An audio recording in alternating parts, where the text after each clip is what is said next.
Iya masinag. Yan, happy Sunday. Ayan, parang hayaw. Happy Sunday. Ayan, ano pong gusto nyo? Happy giving o happy Sunday? Both. Dapat pareho. Ayan. So today is our adjustment day. Bakit? Dahil 9 a.m. tayo nag-start ng service. So mga iba sa atin nag-adjust, gumising ng maaga, nag-prepare, okay, at naligo ng maaga. Alam nyo po, yung mga taong bumangon, na kahit na maaga, pinilit nila na pumunta dito sa Cinema 2. Ibig sabihin, you are ready to receive the blessings of God. Amen? Parang ngahina. Amen? Yan. Dahil si Lord, hindi siya nagbibigay ng blessings ng tsambahan. Okay? Nagbibigay siya ng mga blessings sa mga taong naghahanda. So naghanda tayo, pumunta tayo dito. Ibig sabihin, we are at the right time, at the right place, at the right timing. Diba? At si Lord kapag nagbibigay ng blessing, nasa tamang panahon.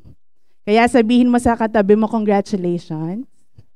Ikaw ay nasa tamang oras at sa tamang panahon. Amen? Another adjustment na makikita natin is wala sila pastor at si Sister Jerine.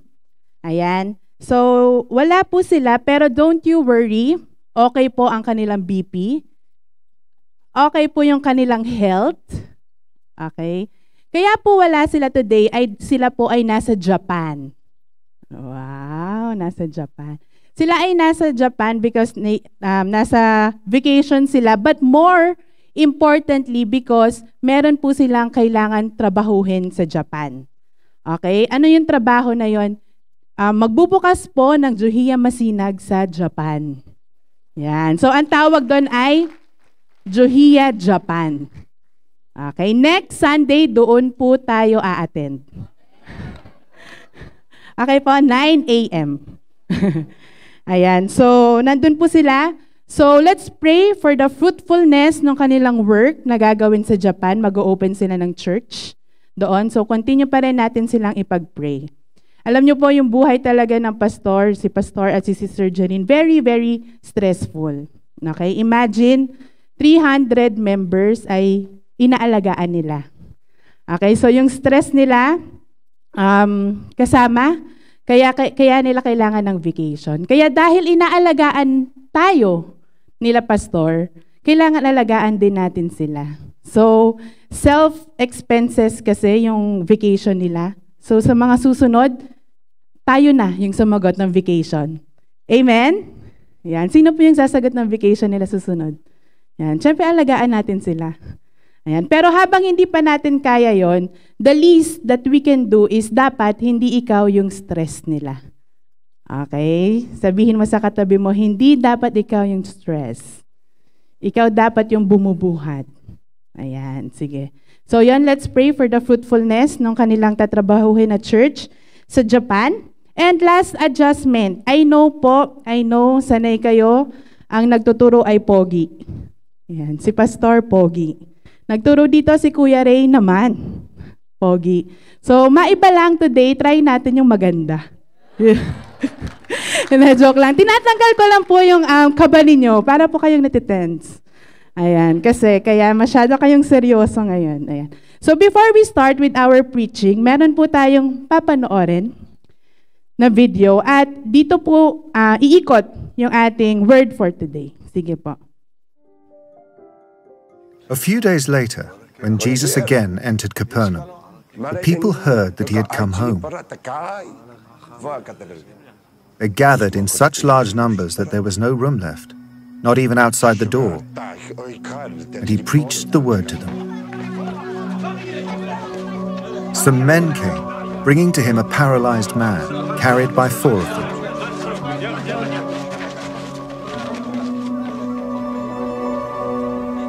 Since they could not get him to Jesus because of the crowd, they made an opening in the roof above Jesus.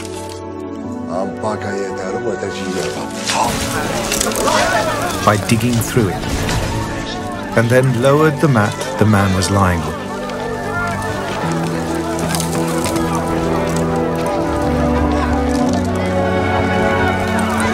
When Jesus saw their faith, he said to the paralyzed man, "Son, your sins are forgiven." Before we start, let's pray. Heavenly Father, we thank you for this morning that you have given us. Lord, patuloy na ikaw po yung manguna sa remaining hours ng araw na ito. I pray, Lord, for this preaching. Continue to open our hearts, open our minds, Lord, na lahat ng makapakinig, Lord, ay ma-apply yung word na ito, magkaroon ng transformation sa aming buhay, Lord. And I pray that you will override all my preparations, Lord. We claim, Lord, na yung power mo, yung siyang mag-o-open ng aming isipan para po dito. We welcome your Holy Spirit. Bless this word. In Jesus' name we pray. Amen and amen. Palakpakan natin si Lord. Yung pinakamalakas. Yung gumising ng 9 o'clock.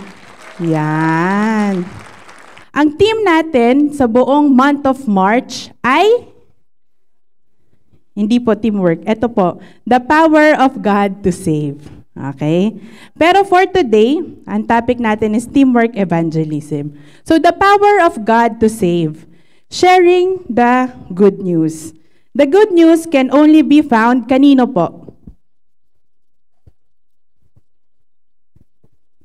Kanino po natin mahanap ang good news? Okay, the good news can be found in Jesus. Okay, sabihin mo sa katabi mo, kay Jesus. Kaya ganun na lang tayo ka-eager na i-share doon sa mga tao si Jesus kasi nilalapit natin sila doon sa solution ng mga problema nila. Nilalapit natin sila sa solution kasi naniniwala tayo na ano man yung problema mo, ang solution yan ay si Jesus. Si Jesus ang nag-iisang good news na kailangan nilang tanggapin. Okay? Sige nga, review tayo. Okay, review lang. Kung ikaw ay may sakit, ano ang good news sa mga may sakit? Healing. Gagaling. Very good. Kung ikaw ay walang pera, ano ang good news sa mga walang pera? Okay, magkakapera.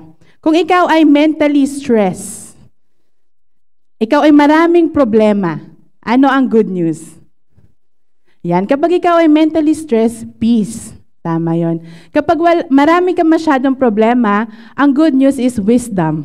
Bibigyan ka ni Lord ng wisdom para sa mga problema mo. Kapag ikaw ay walang boyfriend, walang girlfriend, okay, walang jowa, ano ang good news?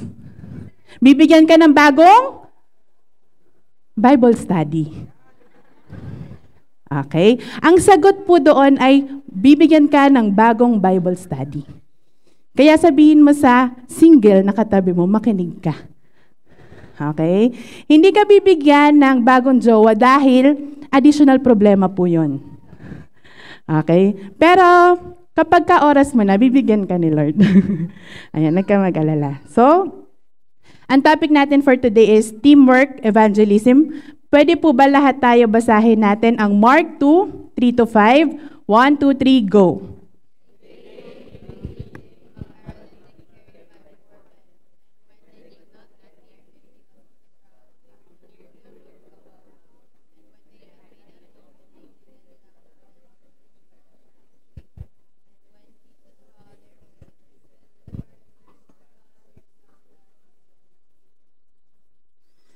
Ayan, sige. So, teamwork evangelism. From the word team, ibig sabihin, hindi ka mag-isa. May kasama ka. There is no I in team. Okay? At work, ibig sabihin ng work, meron kayong tatrabahuhin together to achieve a common goal. At ano po yung goal na yon? That is evangelism. Okay? Ano yung evangelism? Sharing the good news to the people. Kaya if you put it together, teamwork evangelism. Pag tinanong ni Pastor next Sunday, ano yung topic nyo last week? Ang sagot natin ay teamwork evangelism. Okay? May masasagot na tayo. Teamwork evangelism. So, dun pa lang, closing prayer na po tayo. Okay. together bring someone to Jesus. They came bringing to Jesus a paralytic carried by 4 men. Ilan daw po? 4 men. Okay? Kung ikaw ay bubuhat ng isang paralyzed na tao, ano ang mas magaan? Ikaw mag-isang bubuhat o 4 kayo? 4. Sabihin natin na yung paralyzed man ay 150 pounds. Okay? 150 pounds divided by 4 men. 15 divided, mahirap. 15 divided 4, mahirap. Sige, sabihin na lang natin, for the sake na 9 a.m. tayo, 200 pounds. Okay. 200 pounds divided by 4 men. 50 pounds. Okay, good. Biglang lumakas, naging confident, 50 pounds. Kung kayo bubuhat, anong pipiliin nyo? Yung 200 pounds o yung 50 pounds? 50 pounds. Alam nyo, nakakalungkot, 50 pounds na lang bubuhatin, ayaw pa. Sabihin mo sa katabi mo, hindi ikaw yun. Okay? Teamwork. Teamwork yung inaaral natin today. How many years ago, may basketball team. Naniniwala sila sa kasabihan, there is strength in numbers. Ayan, sa mga mahilig sa basketball, there is strength in numbers. Pero yung isa nilang team na kalaban nila, okay, ang pinapaniwalaan niya na siya yung bubuhat sa buong team. Okay, kilala nyo na yung tinutukoy ko? Okay. Ngayon, yung doon sa nag-iisa, binubuhat niya yung buong team. Dumating yung first quarter, second quarter, okay. Okay? Nakikipagsabayan pa. Pero, napapagod siya. So, every time, kailangan niyang umupo. Every time na umuupo siya, yung score ng kalaban umaangat. Okay? Ngayon, dumating yung third quarter, yung fourth quarter, pareho ng pagod. Pagod yung team na buhat niya, yung buong team. Pagod yung mga tao na strength in numbers. Okay? Kasi ginagawa nila dun sa strength in numbers, kung ano yung trabaho mo, kung ano yung role mo doon sa basketball, yun yung gagawin mo. Kung ang role mo, ikaw yung center, ikaw yung center. Kung ikaw yung forward, ikaw yung forward. May isa pa akong iniisip na role. Ano yung favorite mo, Daddy Ray? Water boy? Ay, ano? Point guard. Kung ikaw yung point guard, gagamitin mo yung role mo as point guard. So, pareho silang pagod, pero, eto, yung isa na pagod, bit nila yung victory. Yung isa na pagod, pero talo. Pag nagdadala tayo ng mga tao kay Lord, nakakapagod. Pero siguraduhin natin na yung pagod natin, madadala natin yung tao kay Lord. Amen? Amen. Ngayon, sino ba yung mga bubuhatin natin? Pakibasa po, the people around us. 1, 2, 3, go.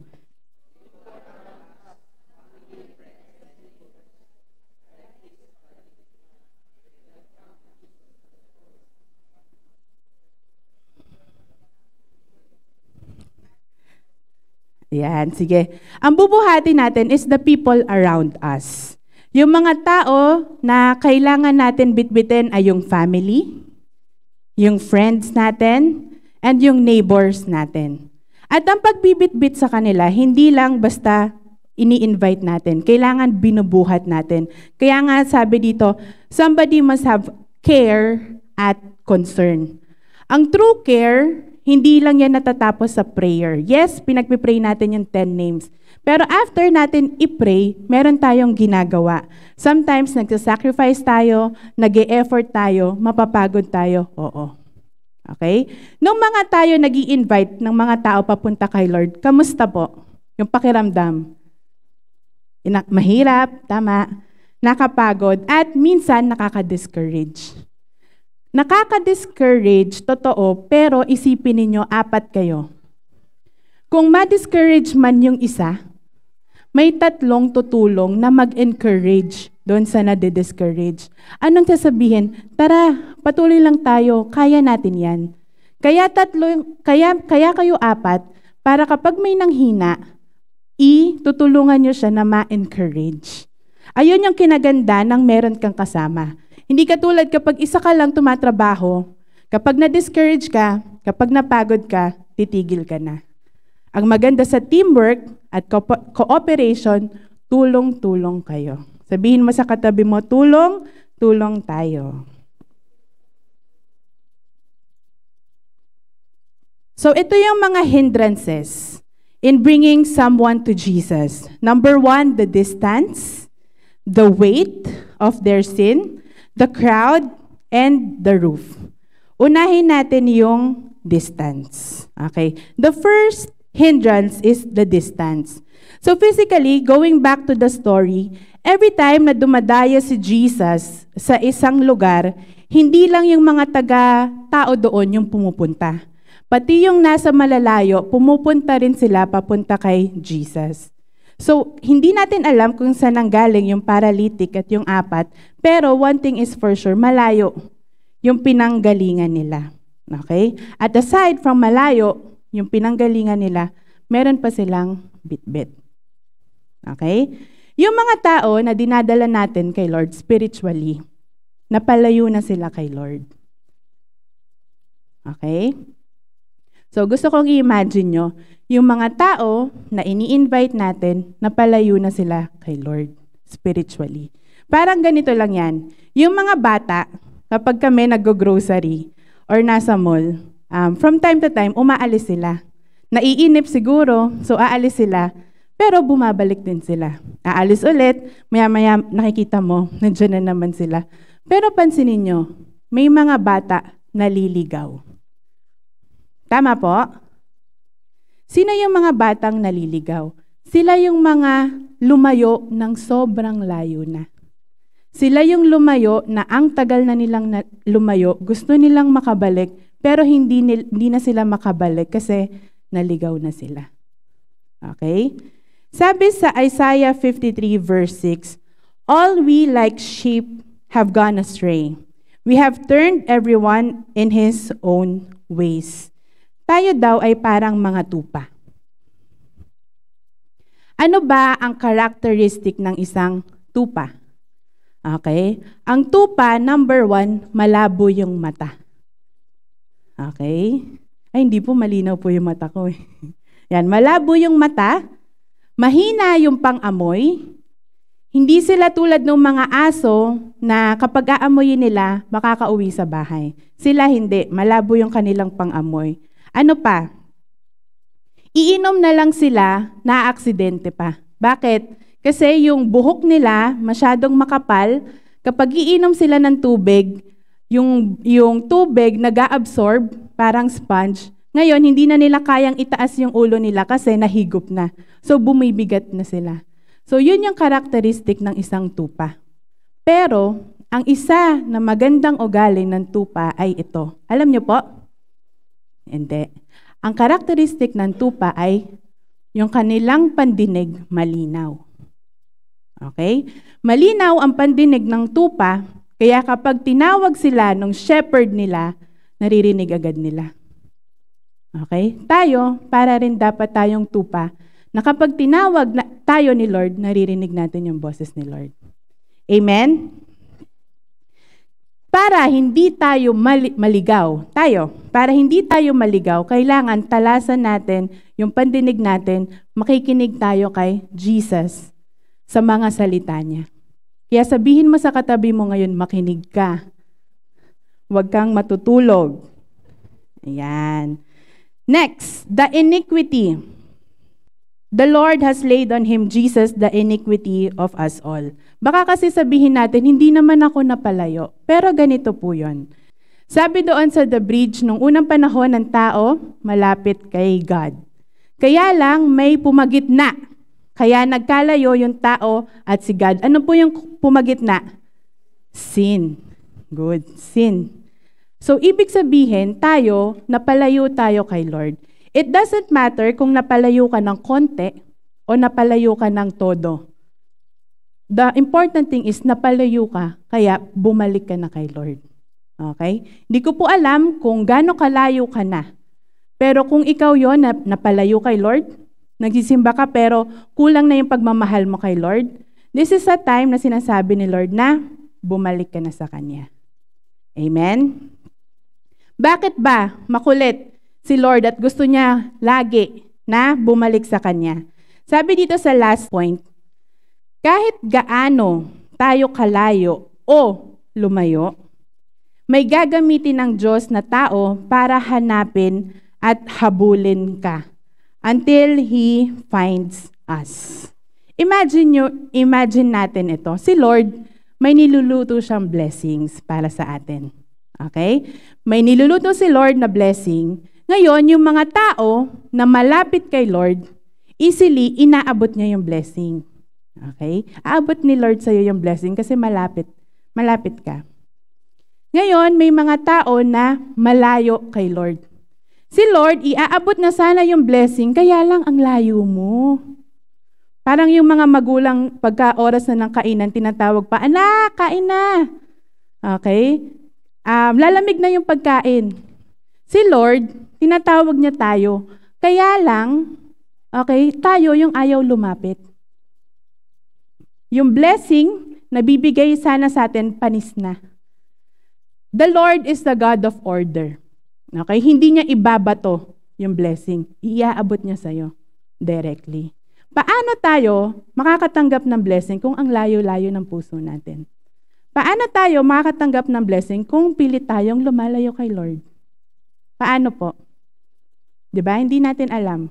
Kaya nga minsan nagbe-pray tayo, Lord, yung blessing, ba't ang tagal? Teka, andito na iaabot na lang. Hindi ka kasi lumalapit. Okay? Kaya nga sabi ni Lord, lumapit ka. Ngayon, yung mga unbelievers, kasi takot sila lumapit. Takot sila lumapit kasi pakiramdam nila si Lord, papaluin sila, papagalitan sila, hindi kasi nila kilala si Lord. Kaya ang role natin, bibit-bitin natin sila at habang binibit-bit natin, sinasabi natin na huwag ka matakot kay Lord. Si Lord hindi ka papaluin. Hindi ka kakagatin. Okay? Magaan kumagat. Sabi nga dun, kapag bumibisita kami, tapos may aso, hindi yan nangangagat. Magaan lang yan kumagat. Pagkita naman sa aso, pitbull.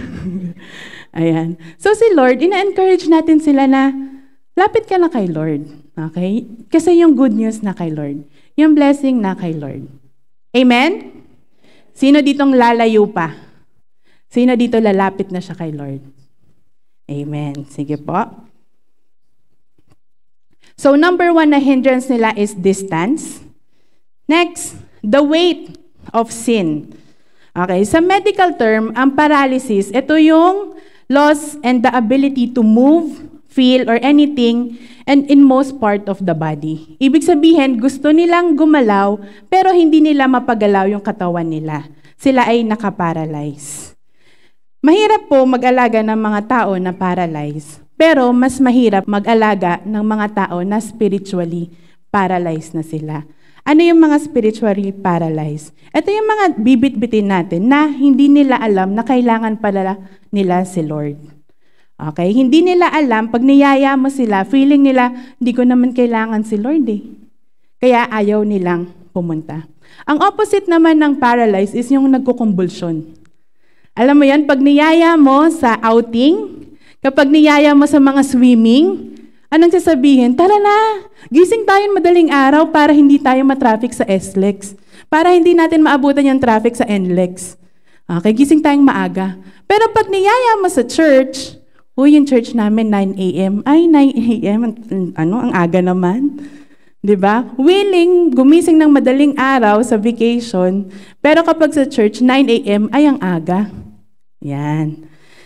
Ganon yung mga characteristics nila kasi hindi nila alam na kailangan nila sa Lord sa buhay nila. Pero mas nakakalungkot, Kristiyano na pero paralyzed pa din. Okay, ulitin ko ha. Kristiyano ka na pero spiritually paralyzed ka pa rin. Alam mo na kailangan mong mag-devotion pero hindi mo ginagawa. Alam mo na kailangan mo mag-pray, pero laging ang daming ginagawa. Busy, hindi makapag-pray. Ang tanging chance mo lang makapag-pray ay kapag ikaw ay nasa prayer meeting. Kasi may ibang nakatingin sa'yo kung nagpe-pray ka talaga. Pero prayer meeting na lang nga hindi pa ma-attendan. Okay, minove na nga ng Friday para wala kang pasok, kinabukasan, hindi pa rin maka-attend. Okay, alam mo na kailangan gawin pero hindi mo ginagawa. Ano pa? Alam mo na kailangan mag-share about Jesus pero nahihiya. Pero ang daming reason. Tandaan po natin, hindi bagay sa Kristiyano ang paralyze. Okay, uulitin ko, hindi bagay sa Kristiyano ang paralyze. Bakit?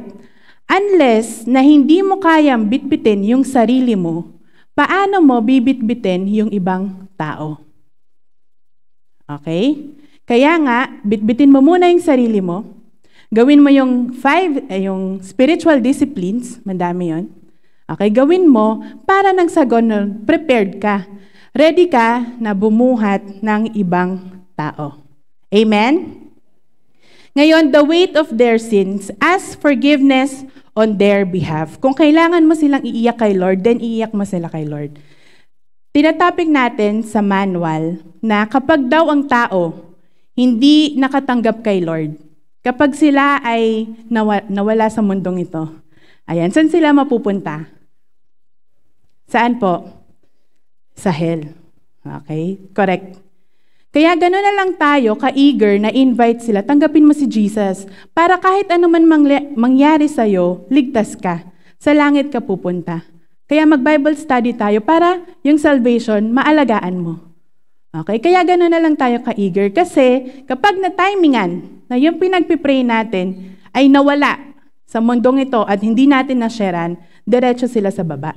Okay? Diretso sila sa hell. Kaya nga sabi dito, pray on their behalf, na ma-delay yung judgment para sa kanila. Imbis na nalulungkot tayo, napipikon tayo sa kanila, na sinabi natin, para sa inyo naman yan, hindi naman to para sa akin. Sige, bala ka, punta ka impyerno. Di ba ganon? Kasi napikon na tayo. Pero hindi. Kailangan hindi tayo pikon. The more pa nga nasabihin natin, Lord, wag mo muna siyang kunin. Kasi hindi pa siya ready. Okay? So, imbis na galit, nagkakaroon tayo ng care, nagkakaroon tayo ng concern sa kanila. Sabi sa Luke 23:34, Father, forgive them for they do not know what they do. Hindi tayo yung nire-reject nila. Si Lord yung nire-reject nila. Tandaan po natin. Kaya kung tayo nakaranas ng rejection mula sa mga ini-invite natin, hindi tayo yung nire-reject nila, si Lord. Kaya, mas nakakatakot yun, di ba? Kaya nga sabi natin, Father, forgive them for they do not know what they do. Huwag tayong mapikon. Instead, pag-pray natin sila, intindihin natin sila na baka hindi lang talaga nila alam. Okay, ano na yung mga hindrances natin? Distance, weight, and number 3, yung crowd. Okay? The crowd or the people, they could not get near him because of the crowd. So naglakad na sila ng malayo, pagod na sila, may buhat pa sila, tapos na yung challenge. Pero ito, nandun na sila sa lugar, nakita nila yung crowd, ay, ang daming tao. At may kita natin dun sa story, yung mga tao, ayaw silang papasukin pa. Kung sana yung crowd, nagsabi sila, Jesus, may paralyzed doon, tara, papuntahin natin sa loob. Hindi. Ang ginawa pa ng crowd, sinabi na, alis na kayo, pampasikip lang kayo. Yan. Yung naging isa pang hindrance nila, yung crowd. The moment you decide to bring someone to Jesus, all hell will break loose. If God uses us to bring people to Jesus, Satan will use the people to stop us from bringing these people to Jesus. The moment na tayo ay nagdadala ng tao kay Lord, si Satan hindi natutuwa sa atin. Nagagalit siya kasi yung hawak niya, yung alagad niya ay ini-invite natin sa church. So dahil si Satan hindi natutuwa, gagamit siya ng mga distraction doon sa pamilya na yon, doon sa tao na yon, para tayo hindi tayo makapenetrate. At ganun din kung tayo hindi prepared physically, gagamit din si Satan ng paraan para tayo mismo yung ma-distract. So, ang labanan dito ay hindi physical. Ang labanan dito is spiritual na paglalaban. The religious people are the number one instrument of Satan to prevent people from coming to Jesus. Nung sabi ni Jesus doon sa paralyzed, "Son, your sins are forgiven." Ang sabi ng mga religious leader, sino tong taong ito para magpatawad ng mga kasalanan? Hindi ba siya si Jesus? Ibig sabihin, itong religious leaders, hindi nila alam kung sino yung totoong Jesus. So, paano tayo ngayon susunod sa mga religious leaders kung hindi naman pala nila alam yung totoong Jesus? Saan nila dinadala yung mga tao, sila naman pala mismo ligaw? Kaya mag-ingat tayo sa mga pinapakinggan natin, mag-ingat tayo sa mga preaching na hindi naman pala kay Jesus ang papunta. Kaya nga this church, Johia Masinag, ang ating laging prinsipyo, Bible lang, Jesus lang. Anything na tinuturo namin, pwede niyong i-research sa Bible. Kaya namin binibigay yung mga verses para kayo yung mismong mag-aral. Okay? At para sure din na hindi kayo naliligaw, lahat ng ito nasa Bible. Nasaan po ulit? Bible. Okay? Kaya sabihin mo sa katabi mo, magbasa ka ng Bible. We need perseverance and determination to bring these lost souls to Jesus. Don't stop until it's not easy but possible. Kailangan natin ng perseverance, kailangan natin ng determination. Ibig sabihin ng perseverance, marami ka ng hindrances, pero nagpapatuloy ka pa. Mahirap na, humihirap habang tumatagal, pero hindi ka tumitigil sa gitna. Sinabi nating determination, alam mo yung goal mo, focus ka dun sa goal mo, hindi ka nagpapadistract mula sa mga sinasabi ni Satan. Okay? Matibay ka, ito yung goal ko, magdadala ko ng tao kay Lord, kahit mahirap, magpapatuloy ako. Go, sabi John, go. Yan. Sabihin mo sa katabi mo, go. Yan. The gospel is the power of God to save, to heal, to bless. The devil will prevent us from sharing it. Gusto ko itong i-emphasize. Basahin natin yung last point, the gospel. 1, 2, 3, go.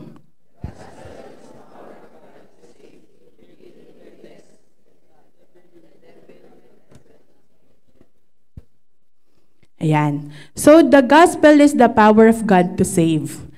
Ang alam natin sa word na save, kapag tayo ay namatay, meron tayong eternal life. Ibig sabihin ng eternal life, kapag namatay ka, diretso kang langit. Kasi niligtas ka na ni Jesus mula sa kapahamakan. Pero alam nyo po, more than yung eternal life, yung save, kasama din siya sa mga everyday natin na kailangan. Kanina, sabi natin, kung ikaw yung may sakit, ano yung save? Paano ka isi-save ni Lord sa sakit? Bibigyan ka ng healing. Kapag ikaw wala kang pera, paano ka isi-save ni Lord mula sa kahirapan? Bibigyan ka niya ng blessings. Ang save, yung word na save o shalom, ibig sabihin yan, yes, pasok ka sa langit. Yes, papagalingin kita. Yes, bibigyan kita ng blessing. Kaya nga, yung mga tao, yung mga Kristiyano na may totoong Diyos sa buhay nila, hindi nila aantayin na mamatay pa sila para ma-experience nila yung langit. Bakit? Habang buhay ka ngayon, kaya mong ma-experience yung langit dahil si Jesus nasa puso mo. Ay, okay, parang ayaw nila. Okay? Kapag sinabing save, kahit na buhay ka pa ngayon, sa oras na ito, kaya mong ma-experience yung blessing ng langit dahil si Jesus nasa buhay mo. Amen? Amen. Okay, yun yung power ni Lord to save, to bless, and to heal. Kaya wag natin ipagdamot yung pag-share ng gospel dahil una sa lahat, tayo yung nagbe-benefit nito. Dahil kaya niya tayong pagalingin, kaya niya tayong i-heal at i-bless. Sinong gusto po yun? Yan. And next, ayan, the roof. So, ito yung the roof, they remove the roof. above him, nakakabulol. Tinanggal nila yung roof. So, ilan na po yung hindrance? Number 1, distance. Number 2, yung weight. Very good. Number 3, yung crowd. And number 4, yung roof. Teka lang, parang ang dami ng hindrance. Hindi na yata will ni Lord na dalhin ko talaga tong paralytic dito? Parang ayaw naman ni Lord na masave to, ang daming mga hindrances. Ano kaya kung iwanan na lang kita dito sa roof? Wala parang ayaw mo din naman parang ayaw din ni Lord, ang dami, naka-4 na. Iwanan na lang natin. Ilan na po yung iniwan natin? Nabibit-bitin natin sana kay Lord, pero hindi na natin nabitbit dahil ang daming hindrance na di na tayo nagpatuloy. Ilan na po? Okay, parang ayaw sumagot, ayaw umamin. Binibilang pa. Kulang po yung kamay. Ayan. Ilan na yung mga tinigilan natin ipag-pray?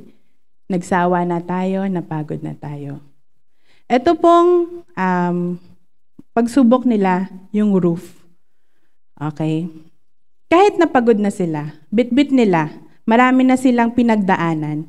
Physically, ang itsura ng roof noong unang panahon doon ay makakapal na semento. Siguro mga ganito kakapal, simula dito sa lapag hanggang dito, ganito kakapal.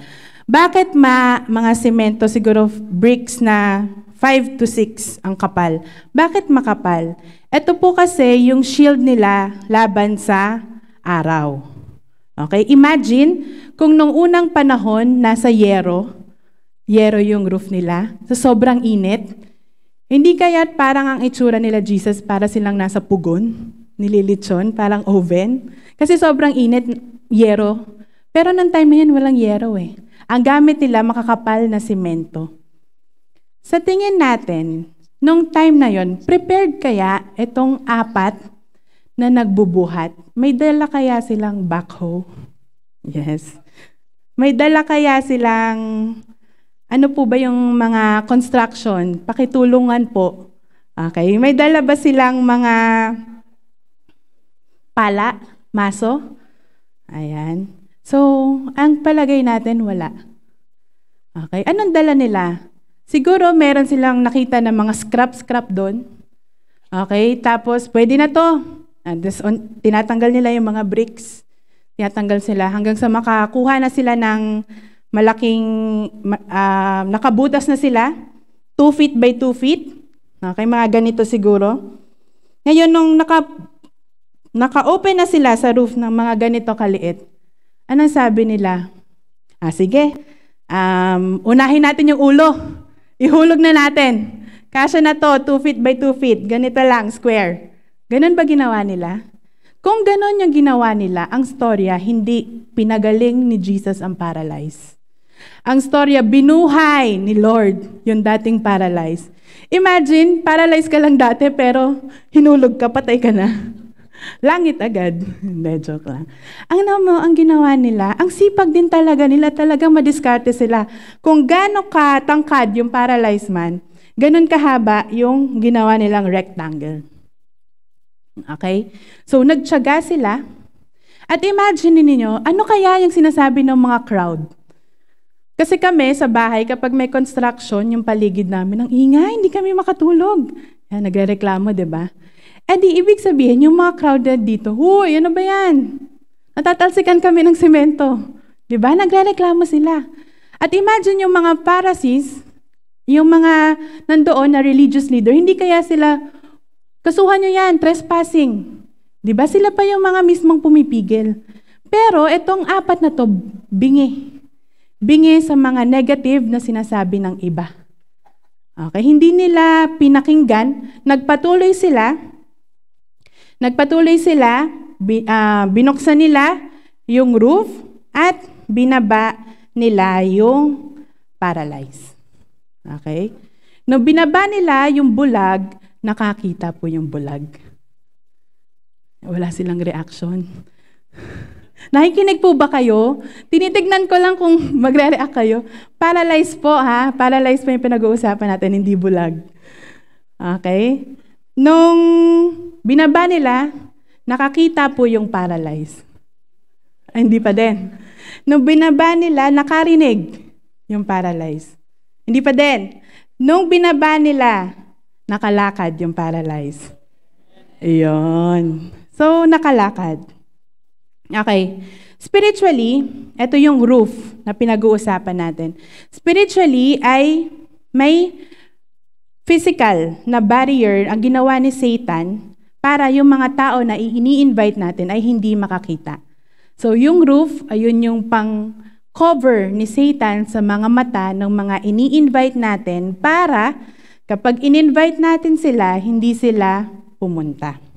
Sabi sa Mark 3:27, "But no one can enter a strong man's house and plunder his goods unless he first binds the strong man. Then in need, he may plunder the house." May tinatawag tayong mga territorial demons. Hawak ng demonyong yon yung pamilya na share natin para hindi makinig sa atin. Siya yung naglalaganap ng kaguluhan doon sa pamilya para pag ready na tayo mag-share, hindi tayo makapunta, hindi tayo makashare. Binablock ng demonyo yung salita ni Lord sa buhay nila. Trabaho ni Satan, sabi sa 2 Corinthians 10:4-5, "The weapons of our warfare are not of the flesh, but have divine power to destroy strongholds. We destroy arguments and every lofty opinion raised against the knowledge of God, and take every thought captive to obey Christ."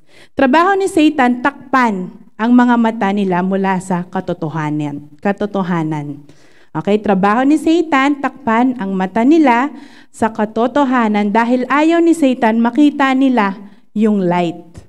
Gusto ni Satan nakakita ng mga ini-invite natin puro negative, puro problema, okay, puro darkness. Ngayon, ang trabaho natin is tanggalin yung veil na yon. Kasi once na nakita nila yung veil, makikita nila yung light. Makikita nila na may pag-asa pa pala yung buhay. Makikita nila kapag kay Jesus pala gaganda pa yung buhay. Okay? And the truth will set you free, sabi sa Bible. Kaya kailangan malaman nila yung truth. 2 Corinthians 4:3-4, "If our gospel is veiled, it is veiled to those who are perishing. In their case, the God of this world," si Satan yon, "has blinded the minds of the unbelievers to keep them from seeing the light of the gospel of the glory of Christ, who is in the image of God." Ang bulag, kahit nasabihin mo sa kanyang, tignan mo yung Boracay. Ang ganda. Yung bulag, sabi niya, nasaan? Nasaan hindi ko makita? Kasi bulag siya. Kahit nasabihin mong, ang ganda ng lugar na ito, mapayapa dito, hindi niya makita. Bakit? Kasi bulag siya. Hanggat tayo din, hanggat tayo bulag, hindi natin makikita yung mga pangako ni Lord sa atin. Saan ba natin makikita yung mga pangako ni Lord? Di ba kapag nagbabasa tayo ng Bible? Amen? Di ba kapag nagde-devotion tayo, doon natin nakikita yung mga pangako ni Lord? Pero bakit tayo walang faith? Kasi hindi tayo tumitingin.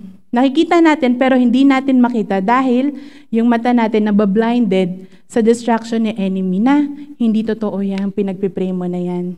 Masyado ka nang matagal nag-aantay, baka hindi na yan para sa'yo. Okay? Kaya every time na nagde-devotion tayo, may mga pangako si Lord sa atin, doon natin makikita. Kaya gamitin natin yung mata natin para basahin yung mga pangako ni Lord. Every time na hindi ka nagde-devotion, pinapayagan mong si Satan, takpan yung mata mo para hindi mo makita yung mga pangako ni Lord. Ulitin ko ha, every time na hindi ka nagbabasa ng Bible, hinahayaan mo si Satan na bulagin ka, bulagin yung mata mo para hindi mo makita yung mga pangako ni Lord. Okay, paano natin yun susolusyonan? Paano natin bibigyan ng solution?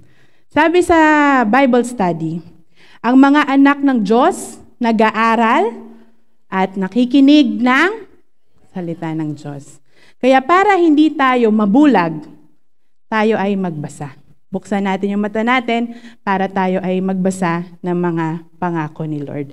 And as we pray para doon sa mga binubuhat natin kay Lord, let's pray to them na wasakin ni Lord yung mga gawa ni Satan, yung mga strongholds ni Satan sa buhay nila. Amen? Amen. Kaya habang ikaw ay nag-i-invite ng mga tao kay Lord, kailangan spiritually prepared ka lagi. Spiritually strong ka lagi. Dahil ang labanan neto, hindi physical, kundi spiritual. Amen? Amen. Pray for open doors. When they had made an opening, they let down the bed on which the paralytic lay. Carpe diem, seize the day, opportunity, and open door. Kairos means God's moment, right timing. Kapag sinabi nating open door, okay, ito yung chance na finally nagkaroon na sila ng reason na i-accept si Jesus. So yung mga ini-invite natin, dati ayaw-ayaw pa nila, pero merong open door na ito na, ready na to receive, ready na makinig sa Word of God. Kaya nga every time na pinagpipray natin yung 10 names natin, hindi lang tayo basta-basta nagpipray. Kailangan lagi tayong alert sa mga happenings sa buhay nila. Para tayong private investigators na alam natin na ito may problema to ngayon, tsaka ako lilitaw. Kasi para maipasok ko si Jesus. Kapag ang role natin ay lulubog, lilitaw, ibig sabihin hindi tayo intentional sa kanila. Baka the moment na kailangan nila si Lord, may problema silang pinagdadaanan. Pero ikaw, dahil hindi ka sensitive, dun yung time na lumubog ka. Dun yung time na hindi ka nagpakita. Ngayon, nung nagpakita ka, kinamusta mo, tapos na yung problema. Okay? So, hindi ka na ulit niya kailangan. Hindi na ulit niya kailangan si Lord kasi napagtagumpayan na niya yung problema niya mag-isa. Ngayon, mag-wait ka na naman ng opportunity. Kailan na naman yung open door?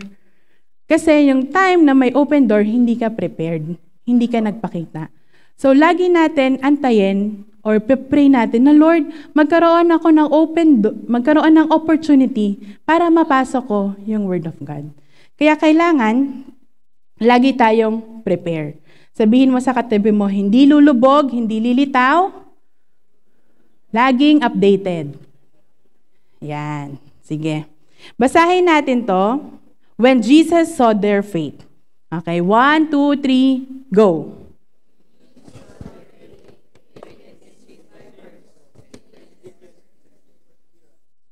Sige pa po. Hanggang sa dulo.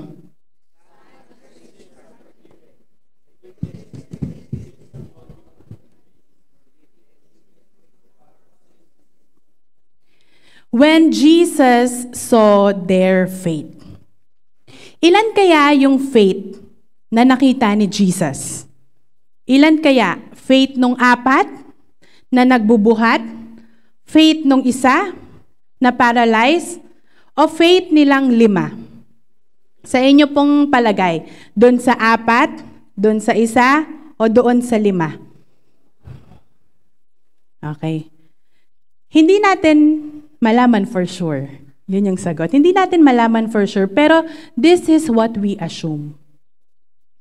We assume na yung mga binibitbit natin kay Lord, wala pa silang faith. Kaya yan nabitbit dahil either napilitan, okay, nakulitan sa atin, parang pagod na, invite tayo, sige nga, bigyan na natin ng chance, kawawa naman to invite. So we assume na yung paralyzed man, wala siyang faith. Bakit? Nung time na nakita siya ni Jesus, ano yung sabi ni Jesus sa kanya? Son, your sins are forgiven. Ang taong walang faith, kasalanan, may kasalanan. Anything that is without faith is sin. Kaya posible na itong paralyzed man na to, wala siyang faith. Nagkataon lang na paralyzed siya. Kaya anywhere siyang bitbitin ng 4, wala siyang choice. Kasi hindi siya makakapalag. Pero maraming pinagaling si Jesus. Ang sabi ni Jesus sa mga lumalapit sa kanya, You are healed. Today, you will be healed. Pero bakit sa paralyzed ang sabi, Son, your sins are forgiven? Hindi kaya itong paralyzed na to ay walang faith? At ang faith na in-honor ni Lord ay yung faith ng apat na nagbuhat. Okay? Yung faith na in-honor ni Lord is yung apat na matyagang nagbuhat. Ano ba yung ibig sabihin ng faith?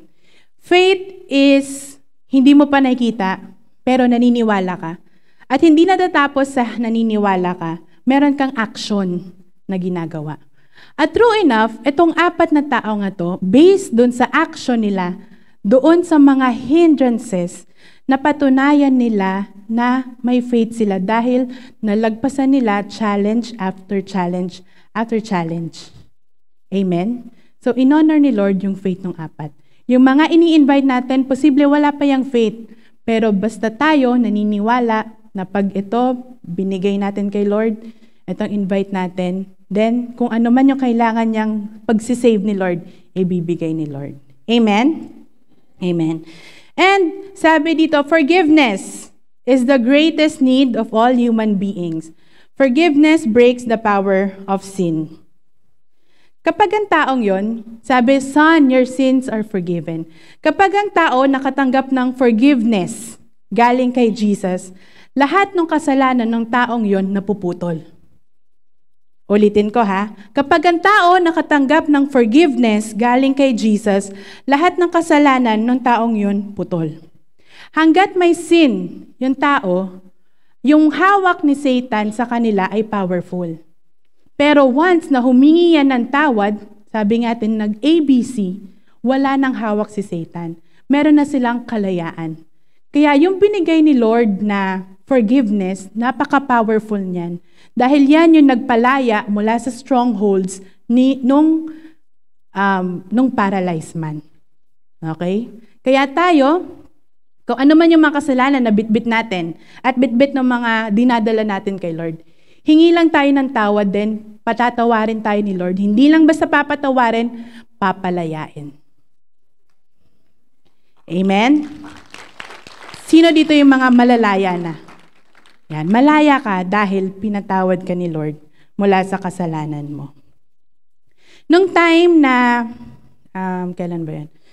Nung time na sabi ni Pastor, okay, nasa meeting kami nun, okay, mawawala kami ng 11 days kasi pupunta kami sa Japan.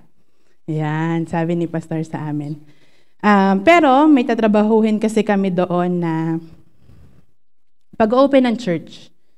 So ngayon, sabi ni Pastor, matatamaan yung Sunday. Okay, di parang alam mo na yung mangyayari. Naku, matatamaan yung Sunday. Pero hindi ibig sabihin nagbabakasyon sila, matatamaan yung Sunday. Meron silang work na kailangan gawin doon sa Japan, kaya masasagasaan yung Sunday. Okay, kaya wag na po kayong magbalak, magbakasyon na tamaan ng Sunday. Okay? So matatamaan yung Sunday kasi may kailangan silang i-open na church sa Japan. Ang magtuturo ng preaching ay ikaw, Joyce. Yan, Joyce daw. Sabi ko, naku, wala. Ako magtuturo.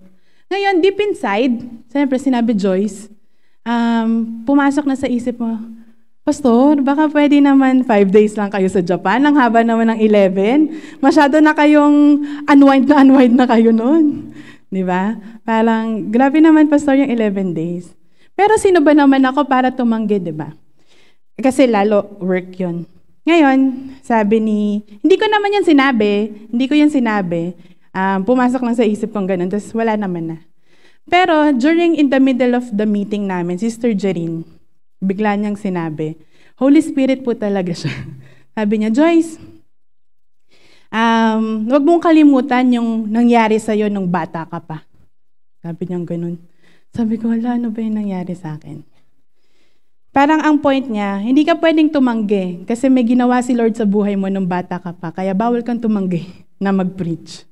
Ayan, sa Sunday na ito. So, today, I will share with you, ano yung naging open door?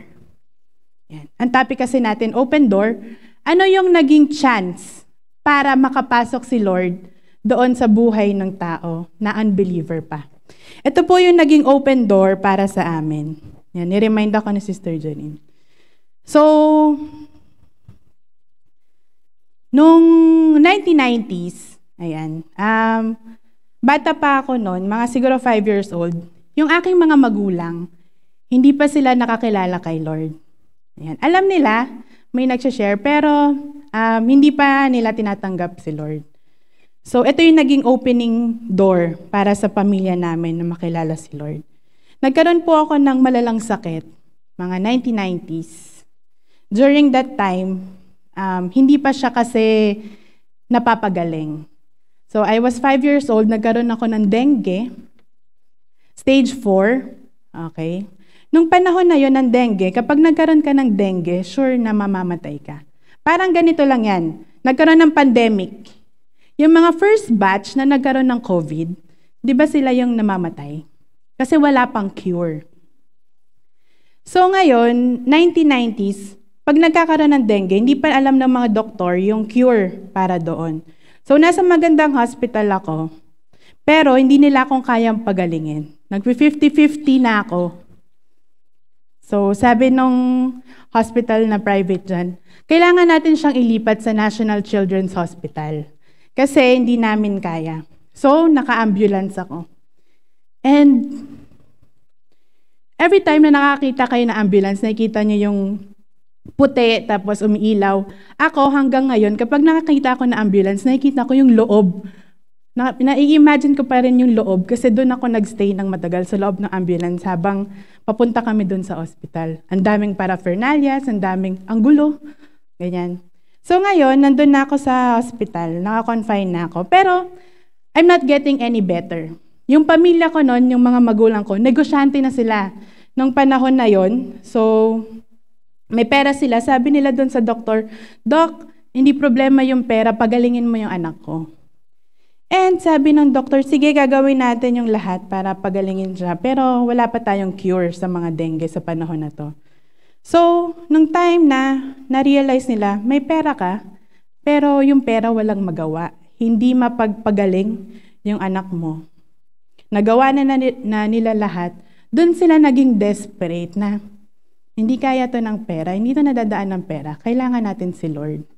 So, yung tita namin, siya yung nag-share, si Tita Tess, siya yung nag-share para makatanggap si mommy at si daddy nung time na yon. And simula nung tinanggap nila si Lord, sila mommy, daddy, si Lord na yung naging commitment ng buhay nila. Negosyante sila, totoo yon, pero simula nung araw na yon, ang ginawa nila, si Lord yung priority ng buhay nila. Yung negosyo, andyan, iiwan nila yung negosyo, unahin lang si Lord. Amen? Iiwan nila yung negosyo, okay lang absent ako dyan. Pero kapag Sunday service, hindi pwedeng, hindi ako magsimba dahil si Lord yung uunahin ko. So ginagawa nilang dalawa yon, nilang mag-asawa, for how many years now? 30 years na. Amen? Hindi sila natatakot na unahin si Lord more than yung pera, more than yung negosyo. Dahil alam nila na hindi sila papabayaan ni Lord. So simula nun, okay, nakatanggap na. Yun yung naging open door para makilala namin si Lord. So tinanggap na nila si Lord sa buhay nila. Going back to the story, I wasn't getting any better. Okay? Minsan nakala natin, pag nandyan na si Lord, okay na. Pero hindi pa ako gumagaling. Ang mga bida po, sa huli, sa una, binubugbog yan. Pero sa huli, sila yung mga nagtatagumpay. Kaya kung ikaw ngayon binubugbog, ibig sabihin, hindi pa tapos. Amen? Yan. Going back to the story, nung tinanggap na nila si Lord, hindi pa ako gumagaling. Actually, mas naging worse pa ako. Okay? Hindi inabot ng weeks, inabot ako ng months na nasa hospital. To the point na hindi ko na kayang i-absorb yung mga medications na binibigay sa akin. Okay? So dati, kanina sabi ko, 50-50 yung chance ako. Ngayon, naging 70-30. 30% na lang chance na pwede akong mabuhay. At nakikita ko, 5 years old ako noon, yung kulay ko, hindi na ako kulay ganito, kulay talong na ako. Okay? Nakikita ka talaga na, ba't ganito yung kulay ko? Nakakatakot. So, kulay talong na ako doon. Sabi ng doktor, and nagbi-bleed ako, kailangan natin pasakan ng blood transfusion. Okay? So, kailangan natin salinan ng dugo. Ang problema po, mahirap yung blood type ko. Okay? Ang blood type ko, AB positive. Pang mga royal blood. Yes. So, kailangan nilang maghanap ng blood type na pwede sa akin. Okay? So, another problem. Ang dami ng problem, may problem na naman. Parang yung story lang natin, di ba?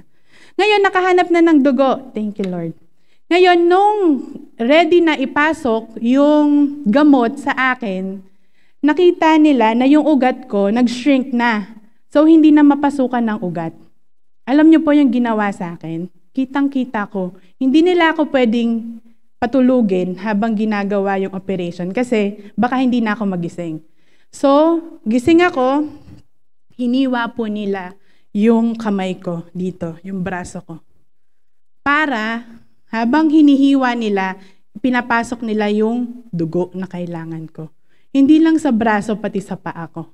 Imagine nyo po, ang may hawak sa akin, 8 na nurse, 2 nurse sa left, 2 nurse sa right, at tapos sa paa, tapos may 2 doktor. Dito sa story natin, 4 lang. Pero ang may hawak po sa akin, 10. Tapos, so nakikita ko yung dugo, kung paano siya nag-overflow dito. Okay, and imagine yung trauma mo, na yung anak, imagine mo yung trauma mo, 5 years old ka, batang-bata ka, nakikita mo yun yung ginagawa sa'yo, yung sakit. So, nag-pray sila, mommy. Nag-pray sila, daddy. Sabi nila, Lord, tinanggap ka namin sa buhay namin. Yung anak namin, nahihirapan. Nahihirapan yung anak namin. In-offer ko na sa iyo yung anak namin. Pero, kung may purpose ka sa buhay niya, bigyan mo pa siya ng panibagong buhay. Sabi ng magulang ko, kung may plano ka sa buhay ni Joyce, bigyan mo siya ng buhay.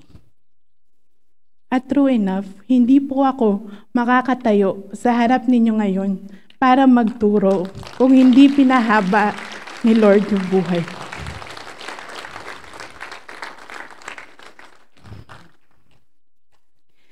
Kapag alam ni Lord na ipapagamit mo yung buhay mo, pag alam ni Lord na maglilingkod ka ng tapat, papagalingin ka niya.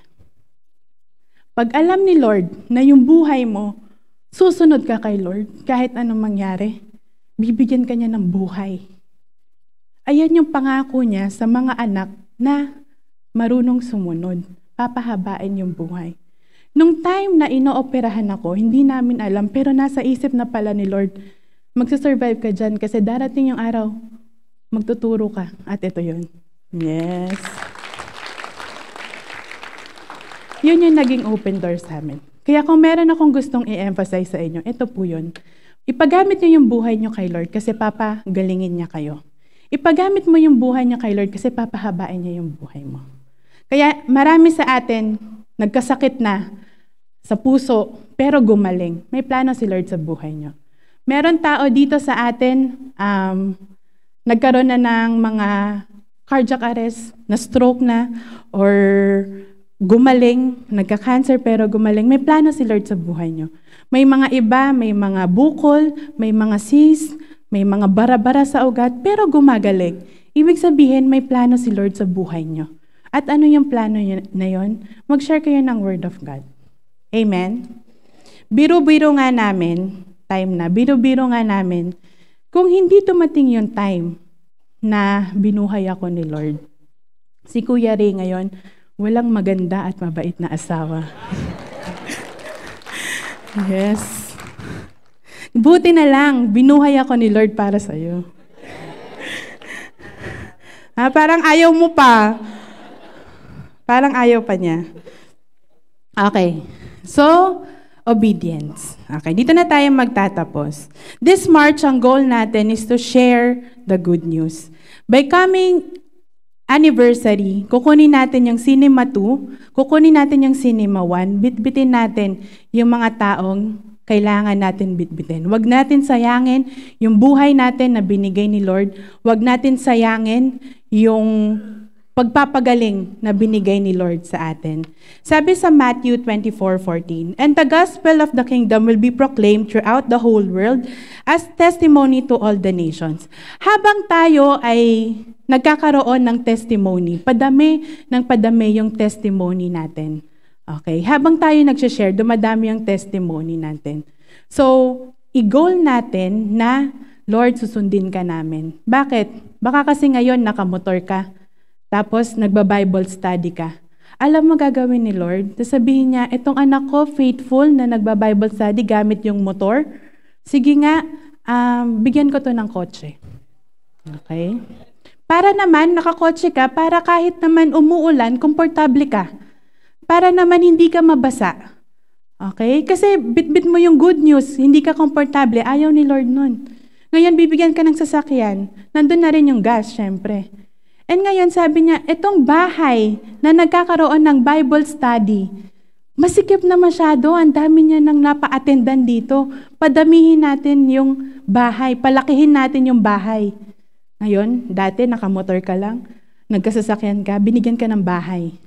Okay, bakit? Kasi doon sa bahay na yon, madaming mga magba-Bible study doon. Ngayon, sabi ni Lord, meron ka ng bahay. Lord, kanino yung titulo? Sa'yo, ipapangalan natin yung titulo sa pangalan mo. Tapos na yung mga panahon na nagrerenta ka. Okay, sa'yo na tong bahay na to. Ngayon nakita ni Lord, faithful ka. Faithful ka sa pag-share ng Word of God. Itong Bible study, kaya mong alagaan, kaya mong i-manage. Ready ka na para magkaroon ka ng business. Para nang sa ganon, mag-extra income ka para hindi ka kinukulang. Para mapatunayan na ang mga anak ng Diyos blessed lagi, siksik, liglig at umaapaw ang biyaya. Amen? Kasi anak tayo ni Lord, hindi niya hahayaan na tayo mismo ay mukhang kawawa. Bagkus, isisituit niya yung mga anak niya ay laging blessed. Tapos na po tayo sa preaching na to. Ito po yung gusto kong malaman ninyo. Pag ikaw nag-share ng salita ng Diyos, papagalingin ka niya sa mga sakit mo. Papahabain niya yung buhay mo. At habang humahaba yung buhay mo, papagandahin niya ng papagandahin at ng papagandahin. Amen? At ito yung magiging testimony nyo para mapatunayan na itong Diyos na to, nag-transform yung buhay ko, pinaganda niya, totoo yung Diyos na to, pakinggan niyo siya. Amen? Amen. Sige po. Tayo na po tayong lahat. Share your testimony to all the nations. Meron po ba tayong mga VIPs? Yung mga ngayon lang po umattend.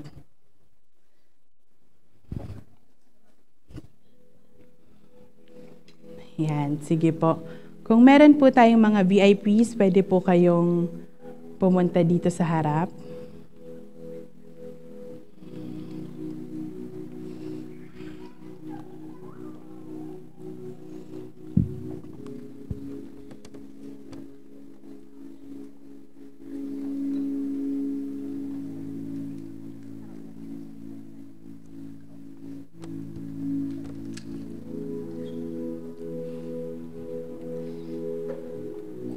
Ayan, so welcome po sa Johia Masinag.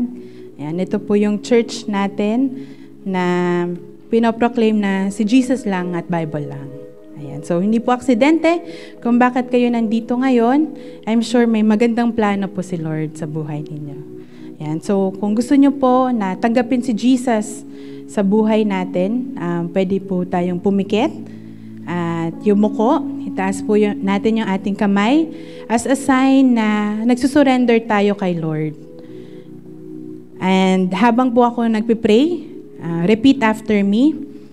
Panginoon, sige, sabihin mo nang may paniniwala, Panginoon, lumalapit po ako sa iyo at nagpapakumbaba. Inaamin ko po na ako'y isang makasalanan at di ko po kayang iligtas ang aking sarili mula sa kapahamakan. Humihingi po ako ng tawad sa aking mga kasalanan. Naniniwala po ako na ikaw lang ang makakapagligtas sa akin. Simula po ngayon, pinapapasok na po kita sa aking puso at sa aking buhay. Salamat po. Salamat po. In Jesus' name, Jesus' name. Amen. Pwede na po natin ibaba ang ating kamay at ako na lang po yung magpipray. At right now, if pumunta kayo sa church na to, bit-bit ninyo yung mga sakit at karamdaman. We're going to pray na pagalingin tayo ni Lord. Dahil walang imposible kay Lord, kaya niyang bumuhay. Kaya nga niyang bumuhay, lalo pa kung magpagaling. Kaya hawakan mo yung part ng may sakit ka. And as you pray, put your faith na papagalingin ka ni Lord. Hinahawakan ni Lord yung parte ng katawan mo na kailangan ng healing. And you pray for yourself na, Lord, tinatanggap ko yung healing na binigay mo sa amin. Lord, right now, nakikita mo yung mga anak mo na may sakit. Bit-bit nila yung mga karamdaman. Lord, ikaw po yung nakakaalam sa buhay namin. Ikaw ang gumawa ng buhay namin, kaya ikaw rin ang may kayang magpagaling neto. Kaya Lord, by faith, hinihingi po namin yung healing na nagmumula sa'yo. Lord, simula ulo hanggang paa, I pray for healing to be upon each and every one of us. Lord, lahat ng mga karamdaman na ito, in Jesus' name, sa pamagitan ng pangalan mo, tinatanggal namin at winawasak itong gawa ng demonyo na ito na sickness, Lord. Wala itong karapatan upang maghari sa buhay namin, Lord. Bagkus, Lord, yung kagalingan ay kiniklaim namin right this moment. Lord, nagpapasalamat po kami, naniniwala kami na ngayon pa lang pinagaling mo na kami. Ngayon pa lang, wala na yung mga bara-bara sa ugat namin. Ngayon pa lang, Lord, mentally healed na kami. Lahat ng mga high blood, matataas yung mga sugar, lahat ng mga may bukol sa mga organs nila, Lord, we rebuke it, we cancel it out in Jesus' name. In Jesus' name. At sa mga lahat ng kinakabahan sa kanilang medical diagnosis, Lord, we pray na maging clear lahat ng ito, Lord. We pray na ngayon pa lang ay na-receive na namin ang kagalingan na nagmumula sa iyo.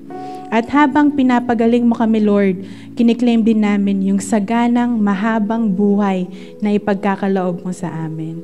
Pahabain mo yung buhay namin, Lord, upang makapaglingkod kami ng mas matagal sa iyo, Lord. Upang mas madami kaming madala ng mga tao. And we thank you, Lord, dahil with you, alam namin na mas gaganda pa ang buhay namin, Lord. Kaya we are ready to claim all the blessings na pinirepare mo para sa amin. Let the blessings overtake us, Lord, para matanggap namin ito ng buong buo. Lord, we thank you. Bless this week. Bless this whole week, Lord. Kausapin mo kami. Bigyan mo kami ng courage na magdala ng mga tao. We thank you, Lord. In Jesus' name we pray. Amen and amen.